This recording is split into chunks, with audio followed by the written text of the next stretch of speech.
Soňky günlerde Lewapda soňky jaň dabaralar üçin harajat tapmaýan mekdep okuwçylarynyň öz janlaryna kast etmegi bilen bagly wakalaryň ençemesiniň bolandygyny Azatlyk radiosynyň bir-birinden garaşsyz birnäçe habarçysy habar berýär. 23-nji maýda akşam Lewap welaýatynyň Fara etrawynda şu ýyl mekdebi tamamlaýan bir oglan mal ýataklarynda özüni asdy.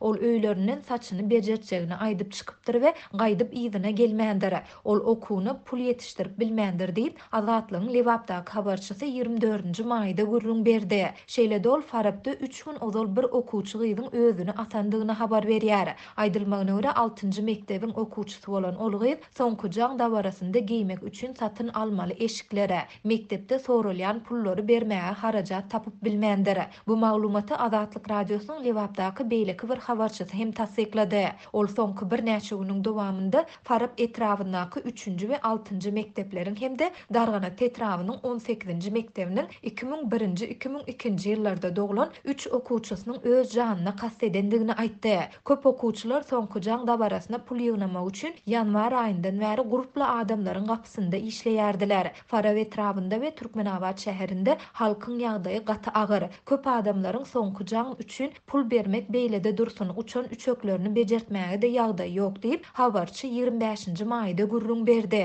Beýleki bir habarçymyz muallimleriň janyna kast eden mektep okuwçylarynyň birinden 400 manat sorandygyny aýdýar. Bu okuwçy enatasynyň ýanyna gelip pulun gerekdigini aýdypdyr. Ýöne olar özleriniň onça maddi mümkinçiliginiň ýokdugyny aýdýarlar. Bu ýagdaýyň okuwçynyň öz janyna kast etmegine sebäp bolandygy aýdylýar diýip gizlilik şertinde söhbetdeş bolan habarçymyz 25-nji maýda gürrüň berdi. Habarçylarymyzyň sözüne görä paçygaly bu wakalardan soň kanun goraýjy edaralaryň wekilleri Sewitin mektep muallimleri bilen ýygnak geçiripdir. Ýöne ýygnakda nämäniň maslahat edilendigi häzirlikçe nämälim bolup galýar. Azatlyk radiosynyň bu wakalar barada Lewap welaýat häkimliginden şeýlede Farab, Darganat etrap we Türkmenabad şäher häkimliklerinden kommentari almak synanşyklary netije bermedi. Soňky ýyllarda güýçlenen ykdysady kynçylyklar bilen baglykda mekteplerde gurulýan dabaralaryň, olarda giýmeli egin eşikleriň ozalam güzerany ýeňil bolmadyk maşallary barha kyn ýagdaýa salýandygy habar berilýär. Azatlygyň Daşowdaky çeşmesiniň 24-nji maýda beren maglumatyna görä, Aýböwür owasynaky 77-nji mektepde okuw gutaran her okuwçydan soňky jaň üçin 50 manatdan,